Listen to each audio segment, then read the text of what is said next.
நாமக்கல் மாவட்டம் திருச்செங்கோடு தொகுதியில் உதயசூரியன் சின்னத்தில் போட்டியிடும் கொங்கு நாடு மக்கள் தேசிய கட்சியின் பொதுச் செயலாளர் ஈஸ்வரனை ஆதரித்து திராவிட இயக்க தமிழர் பேரவையின் பொதுச் செயலாளர் சுபவீர பாண்டியன் பிரச்சாரம் மேற்கொண்டார்.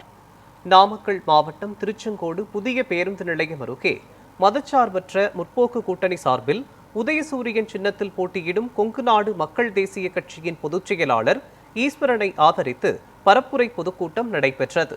இந்த கூட்டத்தில் திராவிட இயக்க தமிழர் பேரவையின் பொதுச் செயலாளர் சுபவீர பாண்டியன் கலந்து கொண்டார்.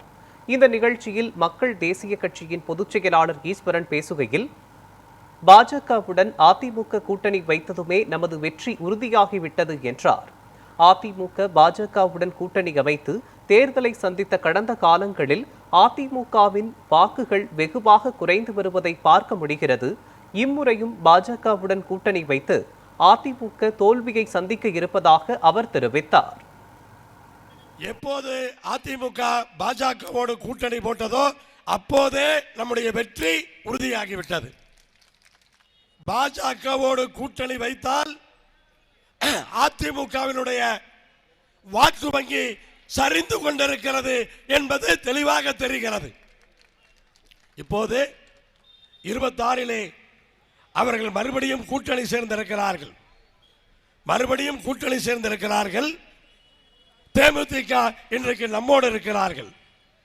யோசித்து பாருங்கள், நம்முடைய வாக்கு சதவீதம் 52% மேலே தமிழ்நாட்டிலே பதிவாகிற வாக்குகளிலே நம்முடைய கூட்டணி பெறும்.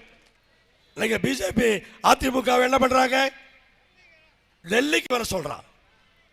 வேணும்ல இவங்களும் வேற வழி இல்லாம போறாங்க. மக்கள் மத்தியிலே அதிமுகவினுடைய செல்வாக்கை குறைப்பதற்காக பாரதிய ஜனதா கட்சி அவர்களை டெல்லிக்கு வர சொல்லுகிறார்கள். எப்படியும் இந்த தேர்தலோடு அதிமுகவை அழித்து விட வேண்டும் என்று பிஜேபி கங்கணம் கட்டிக் கொண்டிருக்கிறது.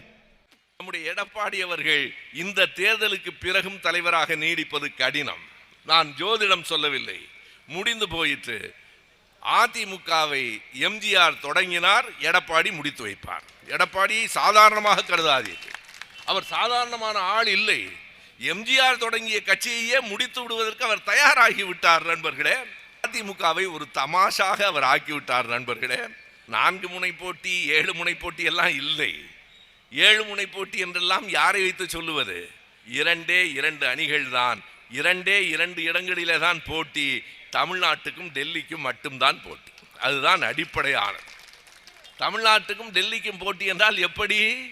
தமிழ்நாட்டை தமிழ்நாடு ஆள்வதா, தமிழ்நாட்டை டெல்லி ஆள்வதா என்பது உங்கள் முன்னால் இருக்கிற கேள்வி.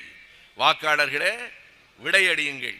தமிழ்நாட்டை தமிழ்நாடு ஆள வேண்டும் என்றால் நம்முடைய ஈஸ்வரன் அவர்களுக்கு உதயசூரியன் சின்னத்திலே வாக்களியுங்கள்.